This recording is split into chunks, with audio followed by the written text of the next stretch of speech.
नमस्कार, मैं हूं आपके साथ अभिषेक भट्टाचार्य। बुलेटिन की शुरुआत में सबसे पहले नजर डालेंगे एटा से आ रही इस वक्त की पहली अपडेट पर। 4 हत्याओं का ये सनसनीखेज मामला है एटा से।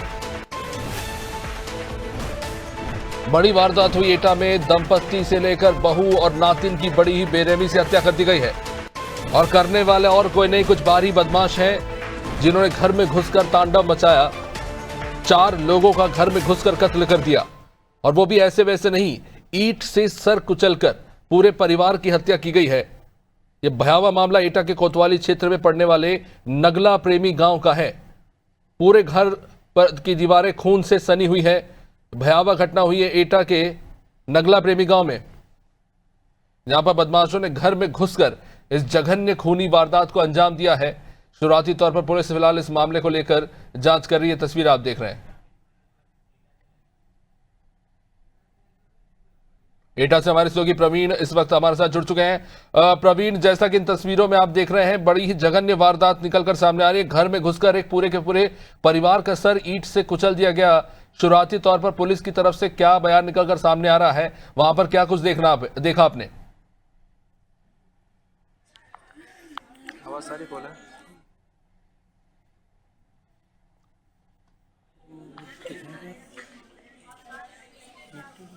जी प्रवीण, आवाज पहुंच रही है अब तक? फोन में नहीं आ रही है। फोन की चलिए एक बार फिर से जुड़ने का प्रयास करेंगे। ये मामले से के सामने आने के बाद पूरे इलाके में सनसनी मची हुई है। किस तरह से एक पूरे के पूरे परिवार का बड़ी जघन्य तरीके से कत्ल कर दिया गया। ये कोई साधारण मामला नहीं है। एटा कोतवाली में हुई ये घटना है। जिस गांव में हुई ये घटना है उसका नाम आपको बता दें, नगला प्रेमी गांव। घर के अंदर घुसकर कुछ बदमाशों ने एकाएक हमला किया। इससे पहले परिवार वाले कुछ भी समझ पाते या खुद को संभाल पाते, एक के बाद एक ताबड़तोड़ हमले में पति पत्नी, बहू और नातिन की बड़ी ही बेरहमी से हत्या कर दी गई। ईंट से सर कुचलकर हत्या की गई है। रहवासी इलाके हुई ये बड़ी वारदात। प्रवीण इस वक्त हमारे साथ जुड़ गए हैं। प्रवीण, आवाज पहुंच रही है अब तक?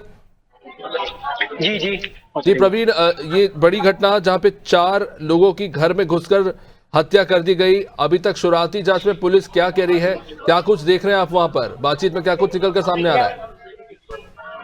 जिस तरीके से यहाँ पर जो एक बच्चा है, मासूम बच्चा था देवांश, वो स्कूल गया था। उसने 2 बजे के बाद आकर के यहाँ जैसे ही घर का दरवाजा खोला तो उसने देखा कि घर का पंखा चल रहा है। उसने तो कहा कि इतनी सर्दी में आखिरकार पंखा कौन चलाता है। जैसे ही वो कमरे के अंदर गया तो उसने देखा कि 4 लोगों की मतलब खून से लथपथ मतलब बॉडी पड़ी हुई है। उसने देखा पास में खून से सनी हुई ईंटें भी पड़ी हुई थी। वो तुरंत ही चीखते हुए बाहर निकला। बाहर जैसे ही वो निकला तो मोहल्ले वाले घर इकट्ठे हुए, तो तुरंत ही पुलिस को सूचना दी गई।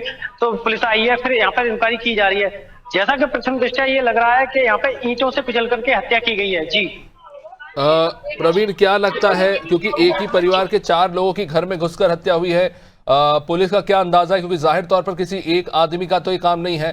सीधे तौर पर कह सकते हैं कि सुनियोजित तरीके से घर में घुसकर हत्या की गई है। जी जिस तरीके से अभी मोहल्ले वालों से पूछताछ की जा रही है, परंतु कोई भी मोहल्ले वाला कुछ भी बताने को यहाँ पे तैयार नहीं है। परंतु जो डॉग स्क्वाड आया उसके द्वारा भी जांच की जा रही है, क्योंकि एक जो लड़की की हत्या हुई है, वो जिसका नाम ज्योति है, उसकी 9 फरवरी को शादी होनी थी। तो पुलिस हर एंगल से यहाँ पे जांच कर रही है।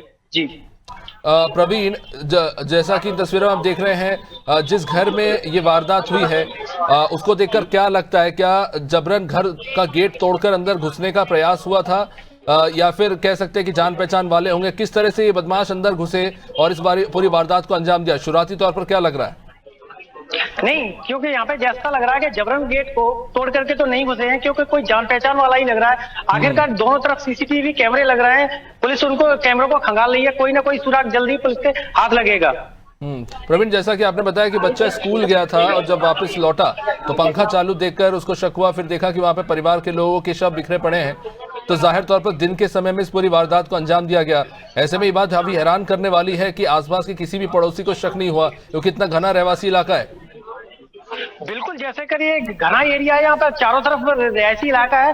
कोई परंतु यहाँ पर जो भी पड़ोसी है, कोई भी बात करने से मना कर रहे हैं। तो दिन के टाइम जिस तरीके से ये हत्याएं की गई हैं, कुछ ना कुछ तो यहाँ पर मतलब संदिग्ध लग रहा है। एक आखिरी सवाल प्रवीण, क्या लगता है कितने बजे वारदात को अंजाम दिया गया होगा? पुलिस के मुताबिक क्या जानकारी? लग रहा है लगभग 12-1 बजे के लगभग वारदात को अंजाम दिया गया है, क्योंकि जो कमल सिंह है वो यहाँ पे मेडिकल स्टोर है और उनकी एक लड़की है वो वहां पे काम करते, तो उससे थोड़ी देर पहले ही वो मेडिकल स्टोर पे गए थे।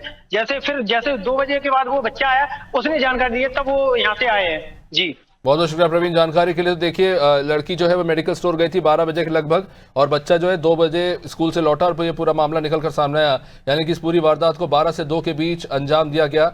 और जैसा कि हमारे सहयोगी बता रहे हैं कि कोई जान पहचान वाला ही हो सकता है, क्योंकि शुरुआती तौर पर दरवाजे में किस तरह की जबरन घुसने के सबूत मिले नहीं है। 4 लोगों के लाश घर के अंदर बिखरे पड़े मिले। एक बच्चा जो स्कूल गया था, शायद उसकी किस्मत थी कि वो स्कूल में था, शायद इसलिए वो बच गया। अब ऐसे में बड़ा सवाल है कि जघन्य हत्याकांड की वारदात को अंजाम दिया गया है। शुरुआती जांच में जो कुछ चीजें निकलकर सामने उसका देखना होगा कि पुलिस की इस कार्रवाई में आगे क्या कुछ सामने आता है।